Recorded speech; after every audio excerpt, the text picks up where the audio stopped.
છોટાઉદેપુર જિલ્લાના બોડેલી તરફથી છોટાઉદેપુર તરફ બે યુવાનો બજાજ પલ્સર બાઇક લઈને આવી રહ્યા હતા તેવું જાણવા મળ્યું હતું. આ બંને બાઇક સવાર છોટાઉદેપુર તાલુકાના દેવલિયા ગામ નજીક પહોંચ્યા હતા ત્યારે આઈવાના ચાલકે અડફેટમાં લઈ બંનેને ફંગોળ્યા હતા, જે પૈકી ચાલક રાઠવા સુમનનું ઘટના સ્થળ પર જ કમકમાટી ભર્યું મોત નીપજ્યું હતું. છોટાઉદેપુર જિલ્લામાં રેતીના આઈવા ટ્રકે વધુ એક યુવાનનો ભોગ લઈ યમદૂત સાબિત થયો છે.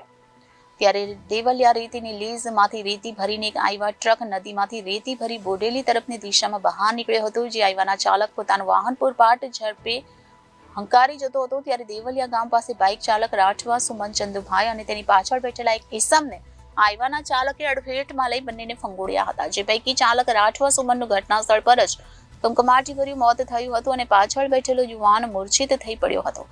સ્થાનિકોએ પોલીસને જાણ કરતા પોલીસ ઘટના સ્થળે પહોંચી હતી અને 108ને ફોન કરી બોલાવીને મૃતક સુમન અને તેના ગંભીર રીતે પાછળ બેઠેલા મિત્રને સરકારી હોસ્પિટલ ખાતે ખસેડી મૃતકનું પીએમ કરવાની તજવીજ હાથ ધરી હતી અને તેના પરિવારજનોને જાણ પણ કરી હતી અને ઇજાગ્રસ્તોને સારવાર માટે દાખલ કર્યો હતો, જેની હાલત ગંભીર હોવાનું જાણવા મળ્યું છે. અત્રે ઉલ્લેખનીય છે કે રેતીના વાહનોએ અનેક અકસ્માત કરી નાના વાહનો અને તેના ચાલકોના ભોગ લીધા છે, છતાં માત્ર 2 દિવસ તંત્ર કડકાઈ કરશે પછી જેસે છે તેવી સ્થિતિ થઈ જશે તેવી લોકોમાં ચર્ચા થતી સાંભળવા મળી હતી. Reporter Faizan Khatri, Janadesh news, Chhota Udepur.